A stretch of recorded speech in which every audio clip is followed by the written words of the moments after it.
तो बच्चों इलेक्ट्रोकेमिस्ट्री में आज हम नेक्स्ट लेक्चर के लिए आए हैं फैराडेज लॉ ऑफ इलेक्ट्रोलाइसिस। ये फैराडेज लॉ ऑफ इलेक्ट्रोलाइसिस के बारे में आपको बताने वाला हूँ।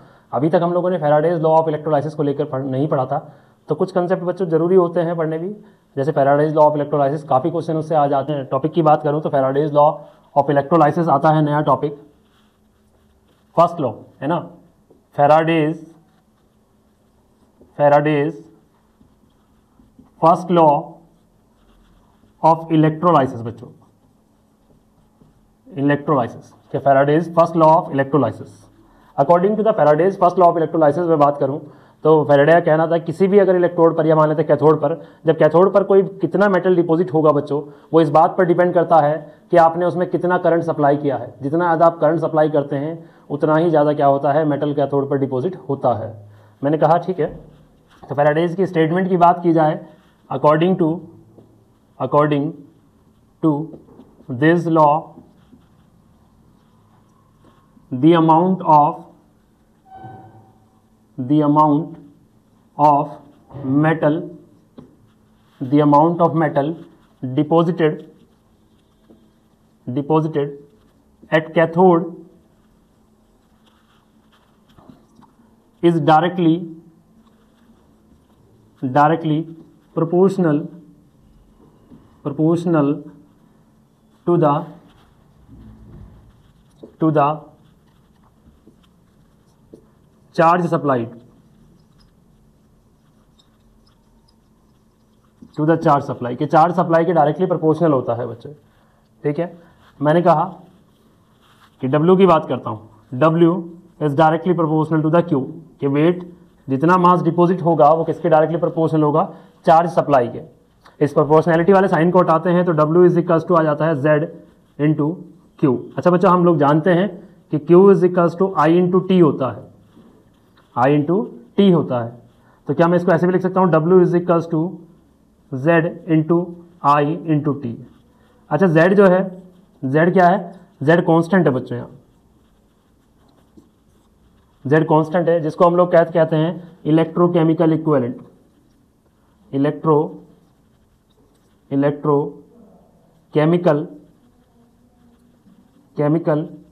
Equivalent, electrochemical equivalent. अब इलेक्ट्रोकेमिकल इक्विवेलेंट की बात अगर मैं करूं बच्चों तो देखिए, क्या मैं इसको ऐसे भी लिख सकता हूं Z को कि Z is equals to W upon Q, और अगर मैं Q चार्ज की जो वैल्यू है बच्चों 1 कूलम कर दूं, 1 कूलम कर दूं कि चार्ज जो सप्लाइड है वो 1 कूलम हो जाए। ठीक है, 1 कूलम। तो Z की जो वैल्यू आ जाती है, Z की वैल्यू W के इक्वल आ जाती है। That means electrochemical equivalent is nothing but equal to the mass deposited at cathode when the charge supply is 1 coulomb. जब चार्ज सप्लाई जो हो बच्चों 1 कूलम हो तो उस टाइम पर जो मेटल डिपॉजिट होता है that is called electrochemical equivalent, उसको Z बोलते हैं। अब मैं आपको ये एक छोटे से एग्जांपल से समझाऊंगा बच्चों कि किस तरीके से आप लोग Z की वैल्यू निकाल सकते हैं। मेन फॉर्मूला तो यहाँ आ जाएगा। ये अभी Z की वैल्यू निकलेगी कैसे, किस तरीके से निकलती है वो देख लेते हैं बच्चों। Z बच्चों मान लेते हैं एक एग्जांपल देखते हैं। देखिए एग्जांपल, कॉपर है आपके पास, कॉपर को डिपॉजिट करना है आपको किसी इलेक्ट्रोड पर, मान लेते कैथोड पर डिपॉजिट करना है। तो कॉपर +2 है आपके पास। अगर कॉपर को 2 इलेक्ट्रॉन दिए जाते हैं तो कॉपर सॉलिड में जाकर डिपॉजिट, मेटल के ऊपर डिपॉजिट, सॉरी इलेक्ट्रोड के ऊपर डिपॉजिट हो जाता है।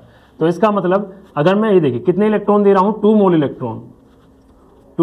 इलेक्ट्रॉन दे रहा हूँ, तभी जाकर क्या हो रहा है, कॉपर डिपॉजिट हो रहा है। एक कॉपर बच्चों, एक कॉपर डिपॉजिट हो रहा है, इसका मतलब 63 ग्राम, 63.5 ग्राम इतना कॉपर डिपॉजिट होता है जब मैं 2 मोल इलेक्ट्रॉन ट्रांसफर करता हूं। बच्चों 1 मोल इलेक्ट्रॉन का चार्ज अगर देखा जाए, charge on 1 mole electron, charge on 1 mole electron. अच्छा एक इलेक्ट्रॉन पर कितना charge, 67 into 10 to the power minus का 19 कूलम। 1 मोल की बात करूंगा तो 1 मोल में क्वांटिटी होती है बच्चों 6.022 इंटू 10 टू द पावर 23। जब इसकी मल्टीप्लाई करते हैं तो यह आता है बच्चों 96495। इसको हम लोग लगभग इक्वल करके 96500 लिख देते हैं, इतना कूलम। इसी चार्ज को हम लोग बोलते हैं 1 फैराडे या फैराडे नंबर भी बोलते हैं बच्चों इसको। तो ये होता है, मैंने कहा 2 कूलम चार्ज सप्लाई, 2 मोल चार्ज सप्लाई करने के बाद मुझे 63 ग्राम कॉपर मिलता है। लेकिन मुझे कब के लिए चाहिए, मुझे तब चाहिए जब 1 कूलम चार्ज सप्लाई करता हूँ मैंने कहा जी 1 कूलम चार्ज का 1 मोल चार्ज का इतना है, तो 2 मोल चार्ज कितना होगा 2 × 96500 कूलम।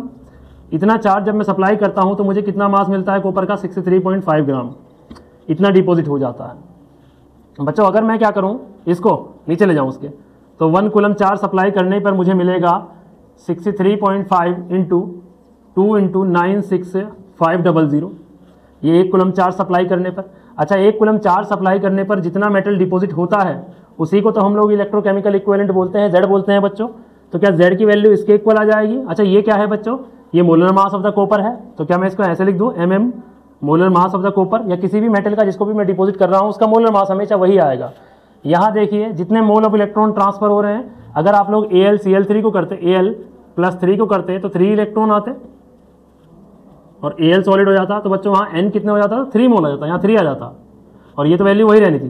तो इसका मतलब यहाँ मैं क्या इसको n लिख दूँ और यहाँ क्या इसको फैराडे नंबर लिख दूँ। इस n को हम एक और चीज़ से जानते हैं बच्चों, इसको बोलते हैं n फैक्टर भी बोलते हैं इसको।